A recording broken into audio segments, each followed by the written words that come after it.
Assalamualaikum warahmatullahi wabarakatuh.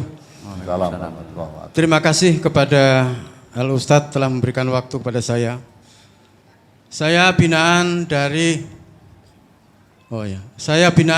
Rejang Lebong yang berada di depan Korem, Gang Guru-Guru, Desa Air Putih Baru, Kecamatan Curup, Kabupaten Rejang Lebong.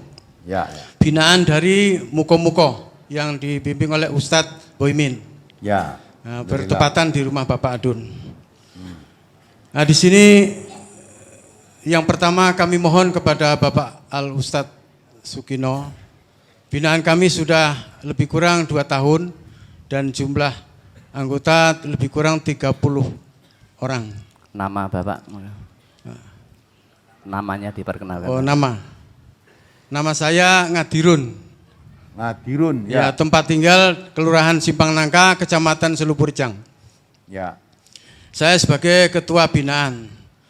Atas pesan dan sepakat musyawarah, mohon dengan segala hormat kepada Bapak Al-Ustadz supaya binaan kami yang ada di Curup, Kabupaten Rejang Lebong, mohon diresmikan supaya menjadi perwakilan, karena Bapak Boymin begitu kasihan terlalu jauh perjalanan beliau untuk menuju dari Bengkulu, Muko-Muko menuju tempat kami Rejang Lebong 11 jam, Pak. Itu kegiatannya sebulan sekali. Ya, 11 jam. Jadi yang ini ada pertanyaan. Yang pertama, kami telah mengikuti mabit. Malam tadi kami tanyakan, katanya supaya langsung tanya kepada Al-Ustadz. Kami ini orang bodoh, Pak, maka kepingin pintar datang ke sini, yaitu mencari ridha Allah. Pertanyaan, menuntut ilmu adalah wajib atas setiap orang Islam. Dan sesungguhnya orang yang menuntut ilmu dimintakan ampun oleh segala sesuatu, hingga ikan-ikan yang di laut. Hadis riwayat Ibnu Abdi Bar dari Anas. Pertanyaan, apa hubungannya orang menuntut ilmu dengan ikan di laut?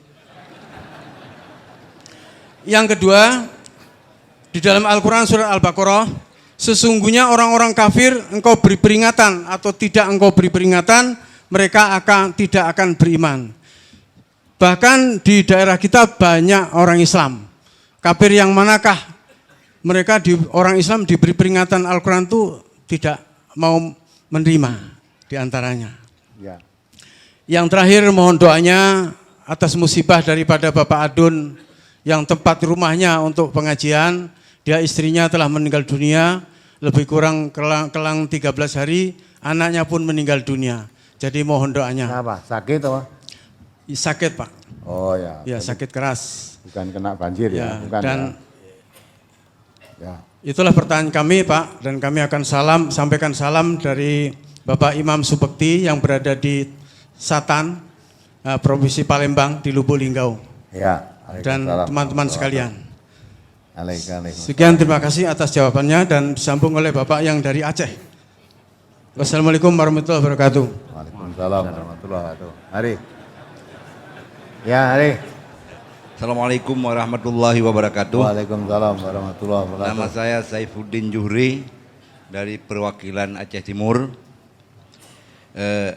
Begini Ustadz, beberapa waktu yang lalu ibunda saya meninggal dunia. Sementara keluarga saya semuanya adalah keluarga orang pesantren. Dan beliau meninggal di tempat kakak saya di pesantren. Ketika itu kakak saya memanggil musyawarah bahwa untuk ibunda itu diadakan ngaji Quran di atas kubur. Lalu saya tanya, untuk apa? Katanya untuk kirim pahala kepada almarhum di dalam kubur. Kemudian yang kedua juga diadakan bayar kafarat. Barangkali ibu saya ada tinggal salat, dibayar kafarat dengan beras. Lalu selanjutnya ada tahlilan. Diadakan tahlilan. Saya mengatakan kepada beliau karena sudah mengaji di MTA dan sudah tahu beberapa ayat dan hadis. Lalu saya katakan kepada beliau, kepada kakak-kakak saya, bahwa kalau ini dilakukan saya tidak ikut serta. Kemudian setelah itu saya dan istri saya serta anak-anak saya pulang sampai dengan terakhir hari ke-30 ada lagi keluarga yang meninggal baru saya datang. Namun yang terjadi hari ini adalah warga di sekitar itu, baik saudara-saudara saya yang lain, mereka mengatakan, masa iya mamanya meninggal aja nggak dihadirin. Saya nggak hadir, diadakan kenduri segala macam, saya nggak hadir. Bahkan ketika itu keluar kata-kata saya yang mungkin sedikit agak menantang. Saya katakan kepada mereka, kalau ada ayat atau hadis yang sahih yang mengatakan baca Quran di atas kuburan dapat pahala ke orang dalam kuburan, dan ada yang bisa untuk menembus dosa, bawa ke saya akan bayar 1 juta, saya bilangin. Padahal uang saya belum ada segitu. Jadi ini, apakah ini suatu kesombongan? Padahal saya untuk menahan supaya berita itu jangan terlalu santer kepada saya. Apakah ini suatu kesombongan dan ini berdosa di sisi Allah? Bagaimana yang seharusnya saya lakukan? Mohon petunjuk dari Ustadz. Mungkin ada ayat atau hadis yang mengatakan boleh atau tidak boleh. Untuk sementara ini saja yang dapat kami sampaikan. Salam dari warga yang ada di Aceh untuk Ustadz dan seluruh hadirin di sini. Assalamualaikum warahmatullahi wabarakatuh. Waalaikumsalam warahmatullahi. Ya, ini dulu ya. Nah, jawab dulu ini. Jadi tadi dari Rejang Lebong sudah diumumkan tadi, pertama dari Magelang tadi ya. Mudah-mudahan nanti dengan adanya TV MTA di Magelang yang insya Allah tidak lama lagi nanti mudah-mudahan memancar. Yang paling banyak bisa menikmati ya saudara kita yang ada di Magelang, karena itu nanti stasiunnya di sana kok, ya toh? Nah, mungkin kalau yang ada di sini sampai apa tidak nanti dilihat. Kalau di Magelang jelas sampai. Tapi insya Allah kalau yang ada di jauh sudah punya TV satelit ini, tidak hanya di sini, di seluruh Indonesia semua bisa lihat yang TV sekarang ini. Ya, perkara ini yang di Rejang Lebong minta diresmikan, insya Allah memang kami sudah berazam. Yang minta hanya tidak Rejang Lebong aja, dari Rio juga ada, dari binaan di Pekanbaru sana Rio ada, dari Palembang, dari Medan ada. Berapa tempat di Medan rencananya?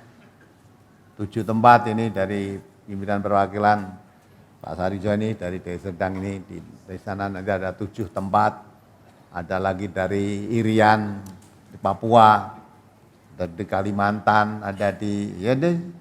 Maka nanti insya Allah karena dari Pajang, dari ujung sana sampai timur, rencana peresmian nanti insya Allah kami adakan di Jakarta lagi. Ya, kalau dulu di Istora Senayan, Jakarta, kemudian kemungkinannya nanti masuk di Geloranya, Gelora Bung Karno, rencana kalau sudah ada perubahan. Atau nanti kalau sudah dekat, mana yang paling memungkinkan nanti kita lihat. Ya, insya Allah nanti dibarengkan bersama-sama yang lain di Rejang Lebong ya.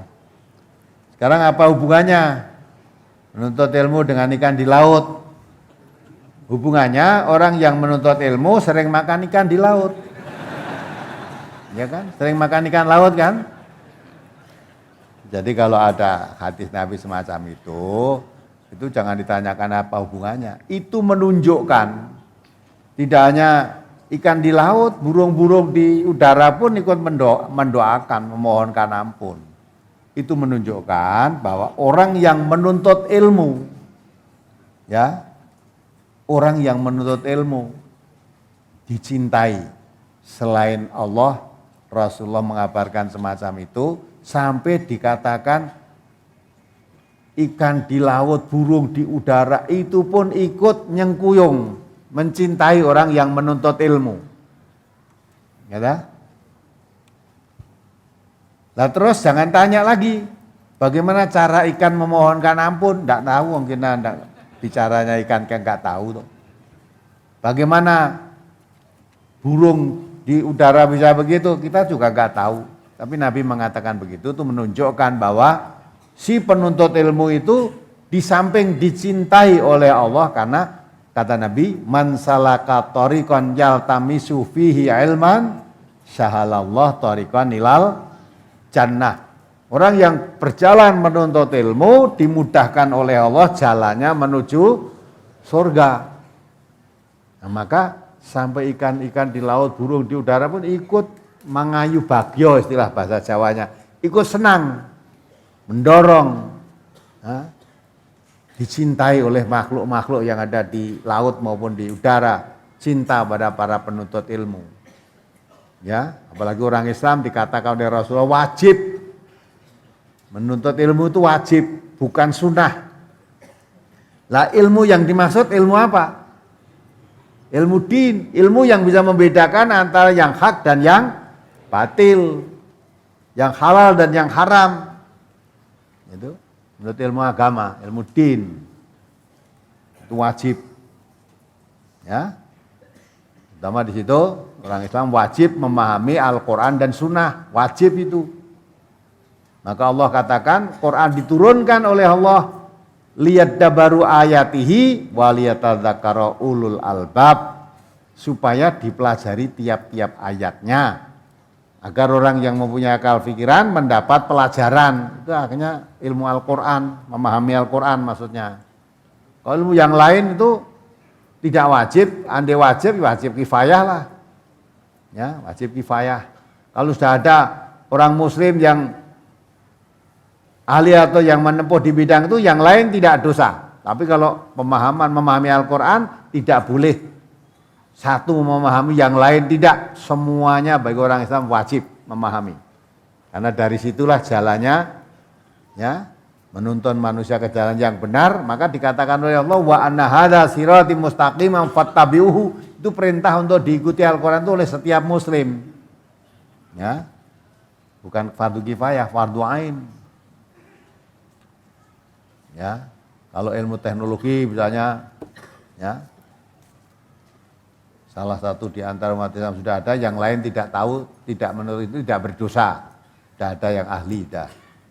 Nah itu ilmu pertanian, sudah ada orang Islam yang ahli dalam ilmu pertanian, ya, yang lain tidak menuntut ilmu tentang itu tidak dosa.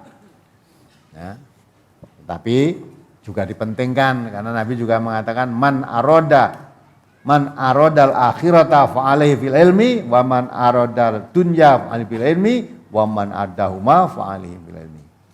Siapa menginginkan akhirat dengan ilmu, menginginkan kesuksesan dunia dengan ilmu. Siapa menginginkan keduanya, dunia atau akhirat, semuanya dengan ilmu. Itu. Ya. Insyaallah peresmian nanti akan kita adakan bersama-sama yang lain. Kemudian dalam surat Al-Baqarah, orang kafir, ya, memang orang kafir itu sama saja. Innalladzina kafaru sawa'un alaihim andartahum alam tundirum la yu'minun. Orang kafir itu diberi peringatan atau tidak sama saja. Sama saja tidak apa? Sama saja bagaimana? Sama saja tidak beriman. Tapi kenyataan dalam hidup banyak orang tadinya kafir menjadi orang yang beriman. Iya enggak? Ada kan? Umar bin Khattab akhirnya awalnya kafir jadi iman. Khalid bin Walid ketika perang Uhud pun masih kafir. Akhirnya jadi orang yang beriman, ya, jadi panglima Islam juga mendapat gelar dari Rasulullah Saifullah, pedangnya Allah itu dulunya panglima kafir itu. Nah, kenyataannya kok jadi orang kafir jadi Islam, berarti apa? Qur'annya salah. Bab itu belum selesai membacanya begitu. Jadi orang kafir yang diberi peringatan atau tidak diberi peringatan sama saja, itu orang kafir yang bagaimana? orang kafir yang khatamallahu ala qulubihim wa ala samihim wa ala basarihim isawa walahum adzabun adzim. Jadi orang kafir yang dikunci mati hatinya, ditutup pendengarannya, ada tabir penglihatannya. Nah itu kalau udah kondisinya semacam itu, diberi peringatan atau tidak sama saja, tidak beriman. Nyata? Kalau orang kafir diberi peringatan, diterangkan ayat-ayat Quran, mau berpikir, telinganya mau mendengarkan, ya, hatinya mau ya merenungkan dengan dalam. Jadi orang yang beriman seperti Umar bin Khattab akhirnya kafir. Datang kepada mau mencari adiknya, maunya dibunuh karena mendengar berita kalau adiknya masuk Islam. Sampai di situ menurut riwayat ya sedang dibaca surat Toha. Ketika dibacakan surat Toha, Umar dari luar mendengarkan.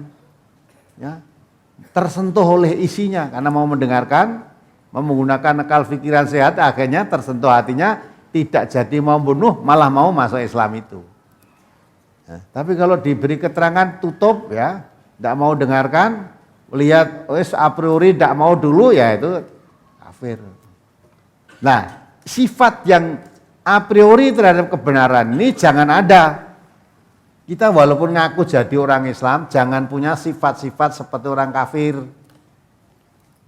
Ya, sifat seperti orang kafir ini sifat yang sama saja tadi. Diberi peringatan, tidak mau. Dinasihati, tidak mau mendengarkan. Kalau wong Jawa ngandake mlebu kuping tengen, metu kuping kiwa. Lah itu, jangan punya sifat itu. Ya, itu lah kalau diberi peringatan udah tidak mau, wis geting sik, anyel sik orang semacam itu. Lah sifat seperti itu sifatnya orang kafir. Orang Islam jangan sampai ada.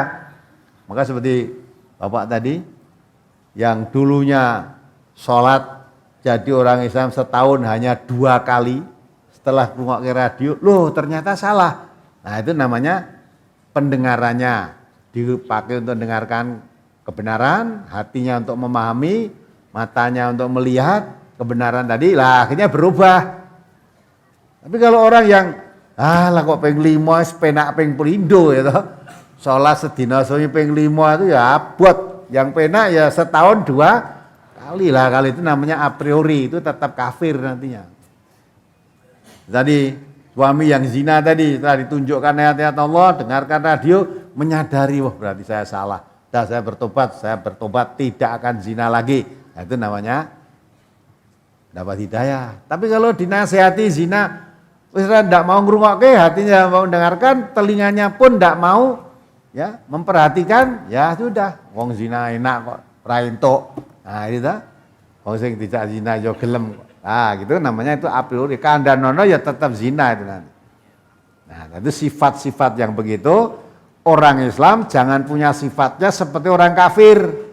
Tidak tahu dan tahu sama saja, diberitahu atau tidak diberitahu tidak mau berubah dari kesalahan, dari kejelekan. Itu sifat orang kafir, harus dikikis habis dari orang-orang Islam. Jangan punya orang Islam sifat seperti itu.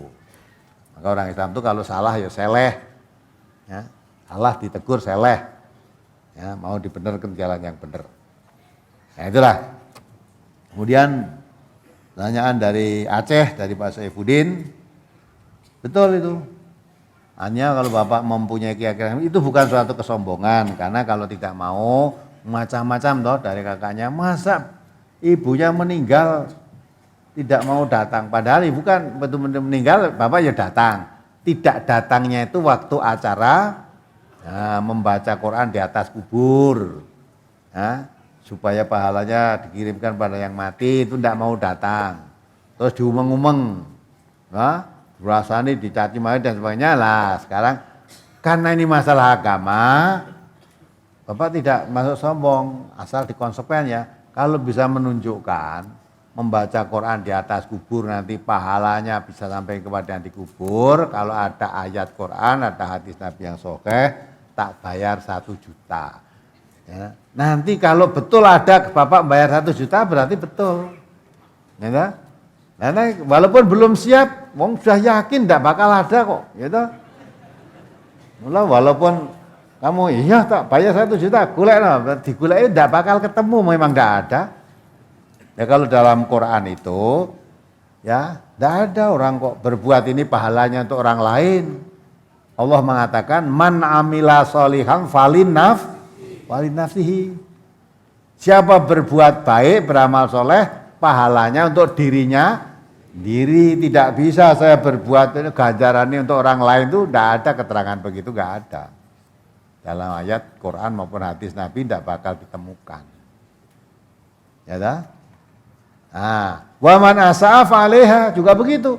Siapa berbuat jelek ya dipikul sendiri. Tidak bisa kok saya berbuat jelek terus dipikul dengan teman-temannya atau anak-anaknya suruh mikul semua. Wala taziru waziratu wizra ukhra. Seorang dosa tidak bisa memikul dosa orang lain. Maka dosa ditanggung sendiri, pahala dipek sendiri. Enggak ada kok saya berbuat baik ganjarannya untuk orang lain, itu enggak bisa. Kalau sekiranya akal ini ya, kalau sekiranya orang bisa ngirim-ngirim pahala, Nabi Muhammad itu orang enggak punya dosa. Isinya ganjaran tok. Kenapa Nabi tidak mau ngirim kepada pamannya namanya Abu Thalib yang meninggal dunia, tidak mau suruh baca syahadat, tidak mau ditangisi, mau dibiarkan saja nanti dikirim aja ganjaran terus kan.